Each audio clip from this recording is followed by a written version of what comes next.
Hello my dear students, today we are going to study sexual reproduction in flowering plants, and the main important hero of our chapter is flower because it is the one which gives an end product, that is seeds and fruit after sexual reproduction. So in this chapter, and to add with this chapter is very important from the point of view of board as well as your NEET exam. Yesterday we had a NEET exam where 2 questions from this chapter was asked. So this chapter we can divide into 3 major division: post-fertilization events, fertilization and pre-fertilization event, fertilization and post-fertilization events. So what is a flower? So flower is a structure which is, we use it for our aesthetic value, ornamental purpose, socio-religious and cultural value, and also it is also a symbol of our important human feelings like joy, mourn, to express our love. So many aspects of all this is with the flower. So is flower only this much? Only these are the qualities of flower? No, they are the morphological marvels, and also a site of sexual reproduction.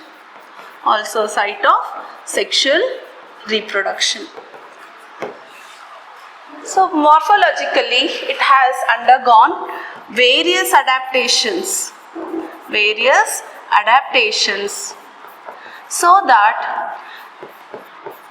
to ensure, or so that the seeds and fruits are formed.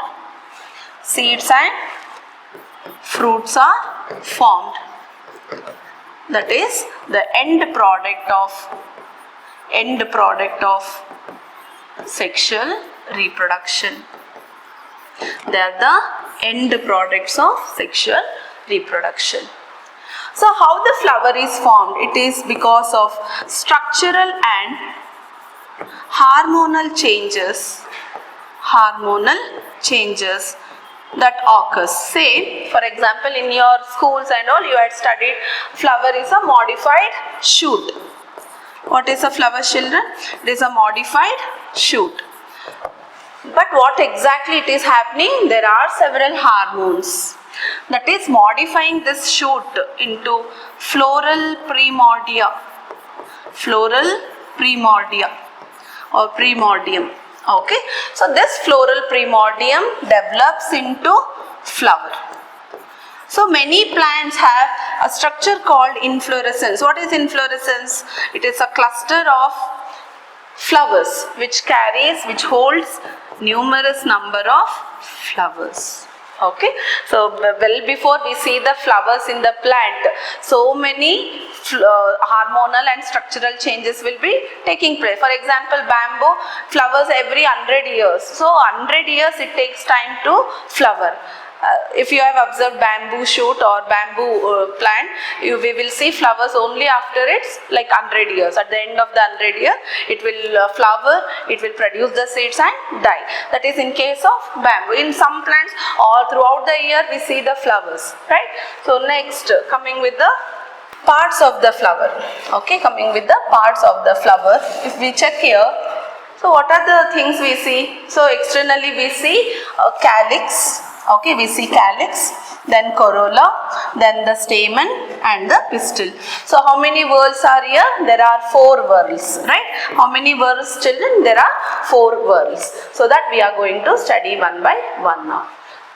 So the 4 whorls of flowers. Okay, 4 whorls.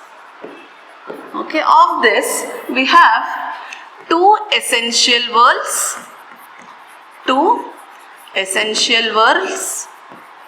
and 2 non-essential whorls.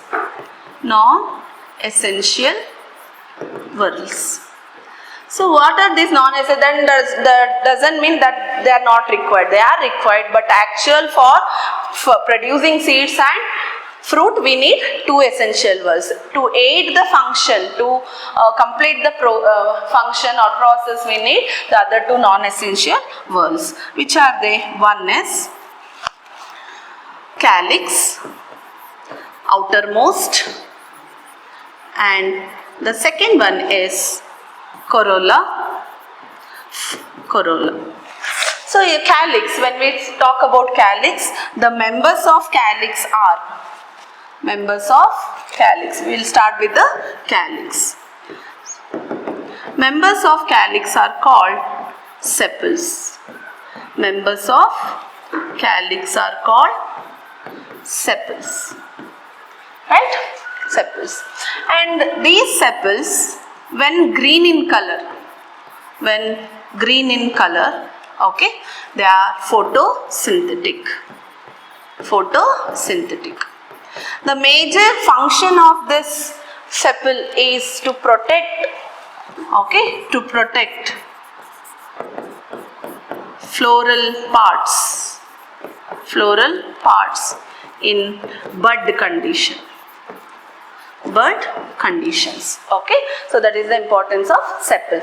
So arrangement of sepals in whorls, for example, like this. Okay, this is one whorl. Okay, one whorl where the calyx is present. So we had studied this calyx arrangement in terms of aestivation in first year morphology. So I am just briefing out here. So, and also when colored, sometimes it will be colored also, that will attract pollinators. So this is the least function, okay, not always, only in certain flowers, only in some flowers, okay, that is the calyx. Then the next word is corolla. So what is corolla? The members of corolla are called petals. So if you look at an hibiscus, how many colors we see? White, red, pink, so many colors we see. Like that, each flower is variantly colored. So these petals are vibrantly and brilliantly colored. Why colored, children? So that they can attract butterflies, they can attract bees, they can attract the pollinators. So let's assume you are looking at a red flower. For us it is looking red. How does a butterfly sees that flower is red? So no butterfly or no honeybee sees the color. They see in terms of black and white. Just imagine a heroine or an actress from an older black and white movie is wearing a red saree. How do we see that red saree? As a black only, right? A dark shaded or black shaded saree. But actually what she is wearing? Red saree. So same glimpse or same view or vision is obtained by these pollinators. Vibrantly, more the color is dark, more darker shade they will see, and by this speculation what they think is, okay, in this flower there is more nectar, more food for me, so I will visit this flower. That's how these insect or pollinators observe the flowers. So vibrantly colored, why? To attract the, so now you got to know how they attract the insects, attract the pollinators. I am just writing here pollinators, it is majorly for butterflies.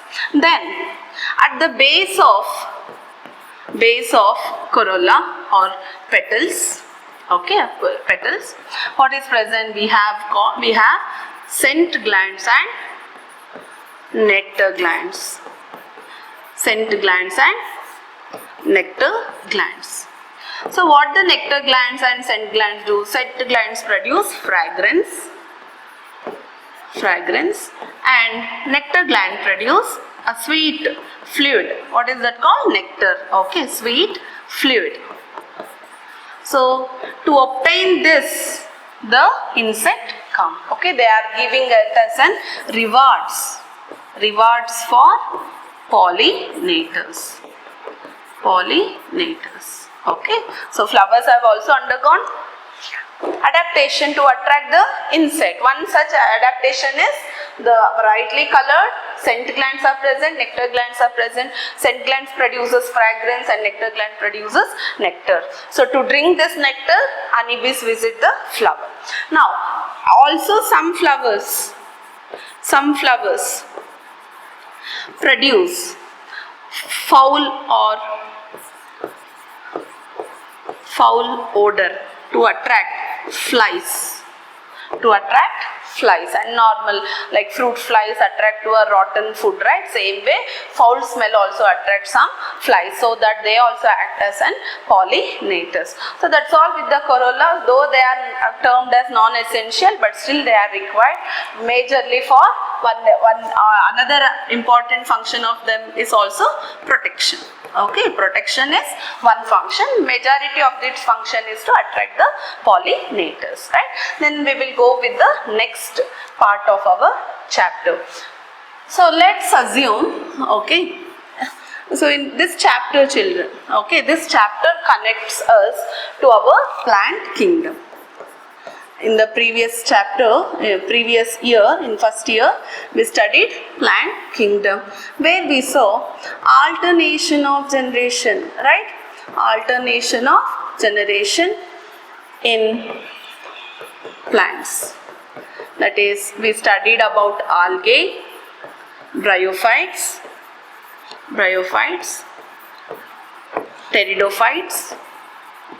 pteridophytes. Then comes our angiosperms, gymnosperms, and then angiosperms. So these were all haploid life cycle. Right, children? All this, okay? All these were haploid life cycle, whereas gymnosperms and diploid life cycle. And we also have some things like fucus in algae, haplodiploid life cycle. So that we studied in first year, right? First year. So now our concern only is of angiosperm, how it takes place, that we will study. Okay. So next page I am going to take. Okay. So firstly, angiosperm. What is angiosperm? Angiosperm is nothing but our flowering plant. So let's consider a plant body. Here the plant body is 2n. 2n means, children, it is a diploid. Right, children? It is a diploid. And what do we call this plant body as? Sporophyte. We are calling it as sporophyte. So plant body in plants and trees, angiosperm is 2n, diploid. You just take any tree, any plant, pluck one leaf, observe for the cells, you will see diploid number of chromosomes. This sporophyte grows, develops, and due to hormonal changes, what it will produce? It will produce a flower. Okay, so now we have two structures. One is called male stamen and female pistil. Okay, male stamen, female pistil. Stamen produces pollen grains. Stamen produces pollen grains. Pistil produces an egg cell, also called oosphere. With the help of meiosis. What division, children? Meiosis. So now in the next moment, the pollen grains, okay, what they are? They are male gametophyte. What they are? How they develop it? They develop it from the microspore mother cell. So microspore mother cell is present in the anther. Okay, that we will going to study in the previous next class. Here it is 2n. What it is? Spore, right? That's why we call it as sporophyte. They are producing spores, right? By meiosis. Okay, by meiosis what happened? Now the microspore mother cell divided to form and microspore, and microspore is nothing but pollen grain. What is pollen grain now? It is producing male gametes. It divides and develops into male gametes. Hence it is called male gametophyte. Gametophyte. And what is the ploidy children here? It is N.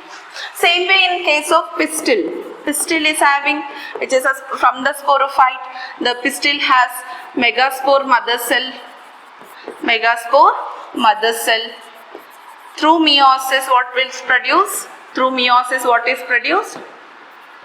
Is and functional megaspore is produced, right? So through meiosis. So first sporophyte, spores they produced. From the spore what is produced? Functional megaspore, that is gametes. Again this is a female gamete. Okay, this is also N. Now this two fuse to restore the 2N number. So this is called alternation of generation. This zygote again develops into sporophyte. Now again the sporophyte develops into this two, right? Sporophyte. Is this clear, children? Fine. Next is two essential whorls. Two essential whorls. So which are the two essential whorls? One is andrecium, and another one is gynoecium.